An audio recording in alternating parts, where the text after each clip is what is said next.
Another cool thing that we can do with determinants is to find the area of a triangle given the vertices of that triangle. Remembering that vertices are the pointy ends of the triangle and not the legs of that triangle. The area of a triangle does not change. 1/2 the base times the height. Well, what we're going to do is take 1/2 times the determinant, and we will use the plus or minus in order to make our area positive. Some books will write it like this with the absolute value around the whole right-hand side. Just be aware that there are two ways to write this. We're in 2D space, so you have 3 vertices in 2D space. I have to have a column of 1s. Area of a triangle as far as 1/2 does not change. Let's do an example. Let's find the area of a triangle determined by these lovely points right here. I set up my matrix A, and I'm going to put in the plus or minus 1/2, put in my points in row form, letting column 3 be a column of 1s. Order of the points does not matter.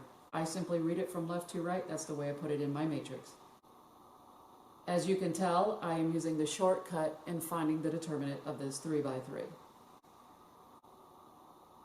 Simplifying my determinant numbers, adding them and doing all of that lovely stuff, I get an answer of 21. The area of this triangle is 21, whatever units you want to apply to it. Let's do another example for the area of a triangle. Here are our 3 vertices that are given.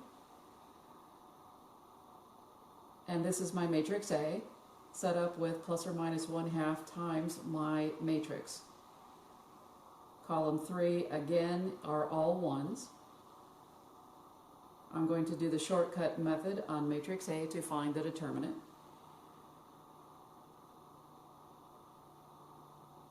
My determinant is -22. I'm going to multiply by a -1/2 to make my area become positive. And I get 11 as the area of this triangle. But what happens when we are in 3D space? Well, I can still form a triangle in 3D space. As you can tell, we are in 3D space because we have X, Y, Z in our points. When I set up the matrix, I can go straight to this because 3 points give me a 3×3 in this case. So there is no need to make a 4×4 matrix. I simply fill in the matrix with the X, Y, Z values of all 3 points. From there, I'm going to find the determinant of that 3×3. Simplifying. And I'm going to multiply again by a -1/2 since my determinant was a negative. I want my area to be positive, so therefore 7 is the area of the given triangle. Please understand that for some reason, a lot of these answers are all whole numbers. You do not necessarily get whole numbers when doing this. You can end up with fractions. Just an FYI. I made these look pretty. Something unusual that we don't do every day is to find the volume of a tetrahedron using determinants. We can do it, it's just not very common to find the volume of a tetrahedron. We are given vertices x of 1, y sub 1, z sub 1, x of 2, y sub 2, z sub 2, x of 3, y sub 3, z sub 3, and x of 4, y sub 4, z sub 4. The volume is given by the following: plus or minus 1/6 times the determinant of that 4×4, where you put in all 4 points but make the last column 1s. Plus or minus one more time is to make sure your volume is positive, because there's no such thing as a negative volume. And just to reiterate one more time, there are 2 different notations that you may find. You may find an absolute value, or you may actually find it written like this. They both mean the same thing. Different books, different strokes for different folks. Let's look at this example. We want to find the volume of a tetrahedron whose vertices lie on 0, 0, 5, 1, -3, 0, 1, 0, -1, and 2, 1, -1.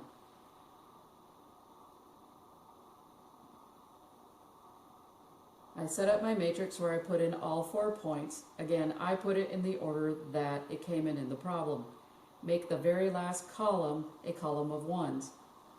Again, you can only find a determinant on a square matrix, hence the column of ones. The only way to do this problem is to do cofactor expansion. Where you want to do cofactor expansion is up to you, but I'm thinking row 1 myself, or column 2. And it turns out that I did row 1. So using the array of signs, plus, minus, so all of my signs are good. Everything looks great. I set up my submatrices, and I'm going to find the determinant of that submatrix, better known as a minor. Reducing, I end up with a negative 19. I then have to multiply our number from our determinant of matrix A by a negative 1/6 to make our volume positive. 19/6 is the volume of the tetrahedron. Of all the things you never thought you would do with determinants, finding the area of an ellipse probably was never one of them. If A is a square n by n matrix, then the area of an ellipse is found by the following: pi times the determinant of A in 2D space.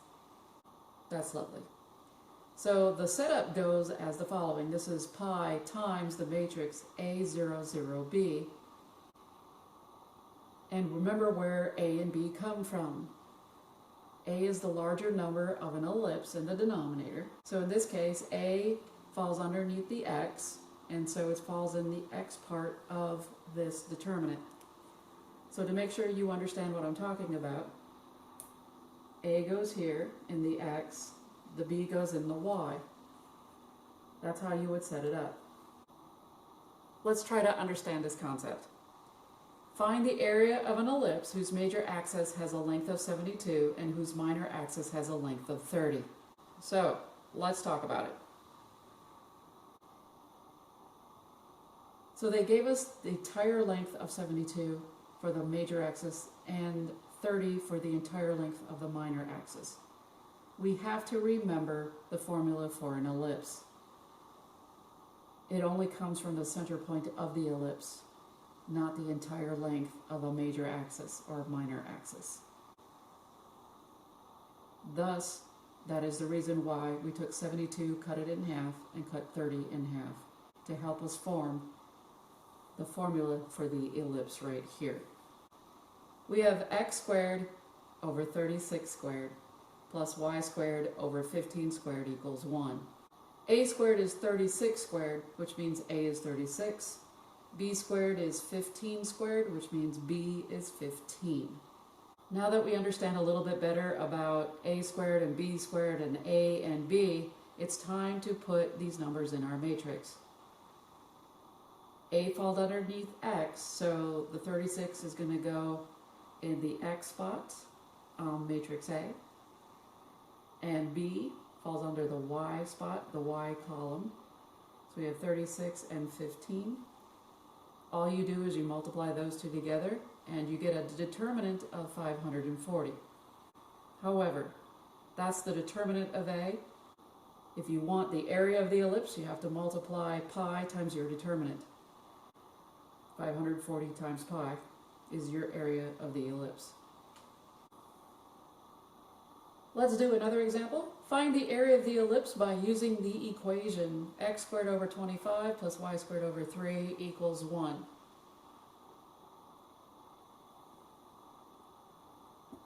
Let's understand what we were given. X squared over 5 squared plus y squared over the square root of 3 squared is really what we were given. Remember, this is always x squared over a squared plus y squared over b squared in this case. The reason why I said x squared over a squared is because 25 is the larger number, and therefore this is a horizontal ellipse. The determinant of A, this is the formula that we're going to abide by. We're going to put our A and our B in the matrix. If a squared equals 5 squared, then a equals 5. If b squared equals 3, then b equals the square root of 3. Multiplying those, you get a determinant of A. But you need to multiply it by pi so you get the area of the ellipse.